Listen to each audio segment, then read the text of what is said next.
अगर आप लोग ज़ोमैटो के शेयर्स को देखेंगे तो ज़ोमैटो के शेयर्स में वॉल्यूम्स काफ़ी ज़्यादा बढ़ चुका है और इस कंपनी के शेयर्स काफ़ी ज़्यादा वोलेटाइल हो चुके हैं। करंटली अगर आप लोग ज़ोमैटो के एप्लीकेशन में देखेंगे तब यहाँ पर आपको पता चलेगा कि ज़ोमैटो ने अपनी एप्लीकेबल फीस को भी हटा दिया है कुछ टाइम पीरियड के लिए और इसी चीज़ की वजह से कंपनी के प्रॉफिट्स में, कंपनी के ऑर्डर्स में काफ़ी ज़्यादा ग्रोथ हुई है। तो इस कंपनी के शेयर्स में आपको शॉर्ट टर्म में with in 5 days phenomenal return देखने को मिले हैं। अगर आप लोग ज़ोमैटो के शेयर्स को 1 या 2 महीने की टाइम पीरियड में देखेंगे तब यहाँ पर आपको पता चलेगा कि ज़ोमैटो के शेयर्स की प्राइस पिछले 2 महीनों से गिरते ही जा रही थी। लेकिन करंटली कंपनी के एक डिसीजन की वजह से मार्केट में इस कंपनी के शेयर्स में वोलेटिलिटी बढ़ी और इसी वोलेटिलिटी के बढ़ने की वजह से कंपनी के शेयर्स की प्राइस में भी ग्रोथ दिखाई दिया। और करंटली ज़ोमैटो के शेयर्स में इन्वेस्टमेंट करने वालों का सबसे बड़ा सवाल यह है कि क्या ज़ोमैटो के स्टेक को बाय कर सकते हैं। लेकिन ज़ोमैटो के शेयर्स में इन्वेस्टमेंट करने वालों का सबसे बड़ा सवाल यह है कि क्या आपको ज़ोमैटो के शेयर्स में एडिशनल इन्वेस्टमेंट करना चाहिए और अपने इन्वेस्टमेंट के पोर्टफोलियो के साइज को इंक्रीज करना चाहिए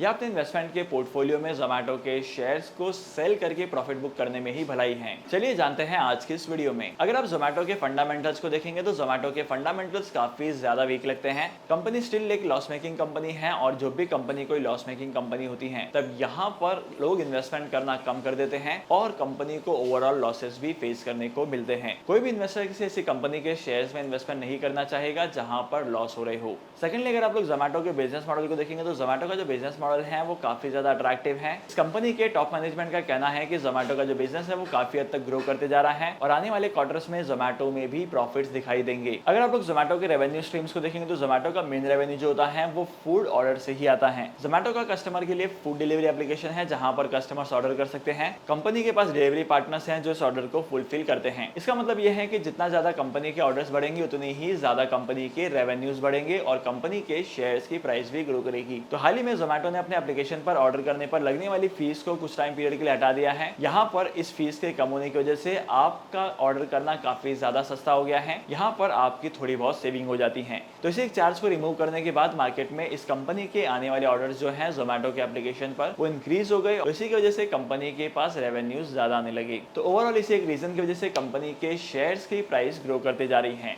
लेकिन क्या आपको ज़ोमैटो के शेयर्स में इन्वेस्टमेंट करना चाहिए? अगर आप लोग ज़ोमैटो के शेयर्स में लॉन्ग टर्म के लिए इन्वेस्टमेंट करना चाहते हैं तो करंटली आप ज़ोमैटो के शेयर्स में इन्वेस्टमेंट कर सकते हैं या तो अपने इन्वेस्टमेंट के पोर्टफोलियो को डाइवर्सिफाई भी कर सकते हैं ज़ोमैटो के शेयर्स में इन्वेस्टमेंट करके। लेकिन अगर आप ज़ोमैटो के शेयर्स में इन्वेस्टमेंट करेंगे तो आपका point of view short term के लिए नहीं होना चाहिए, आपका पॉइंट ऑफ व्यू होना चाहिए लॉन्ग टर्म के लिए। क्योंकि अगर आप लोग शॉर्ट टर्म में देखेंगे तो ज़ोमैटो के शेयर्स में काफी ज्यादा वोलेटिलिटी दिखाई देती है। सिर्फ और सिर्फ 10% चांस है कि आपको शॉर्ट टर्म में प्रॉफिट्स होंगे। अगर आप ज़ोमैटो के शेयर्स में इन्वेस्टमेंट करते हैं तो आई वुड पर्सनली रिकमेंड कि आपको आपके इन्वेस्टमेंट के पोर्टफोलियो का 5% या उससे ज़्यादा आपको इन्वेस्टमेंट करना है 10% तक का और आपको 10% की लिमिट को क्रॉस नहीं करना है। क्योंकि अगर आप लोग 10% से ज़्यादा का इन्वेस्टमेंट करते हैं ज़ोमैटो के शेयर्स में तब यहाँ पर आपके इन्वेस्टमेंट के पोर्टफोलियो का जो रिस्क है वो काफ़ी ज़्यादा बढ़ जाता है। तो आपके इन्वेस्टमेंट के पोर्टफोलियो का रिस्क आपको प्रॉपरली मैनेज करना है और उस हिसाब से ही आपको ज़ोमैटो के शेयर्स में इन्वेस्टमेंट करना है। डीमैट अकाउंट ओपन करने के लिए टॉप 3 ब्रोकर्स की लिंक आपको डिस्क्रिप्शन में मिल जाएगी। वहां पर जाकर आप डीमैट अकाउंट ओपन कर सकते हैं और स्टॉक मार्केट में इन्वेस्टमेंट करना स्टार्ट कर सकते हैं। तो आज के इस इंपॉर्टेंट वीडियो को यहीं पर खत्म करते हैं। मैं आपको मिलूंगा अगली वीडियो में नए टॉपिक के साथ, एक इंटरेस्टिंग टॉपिक के साथ। तब तक के लिए signing off, happy investing and good bye.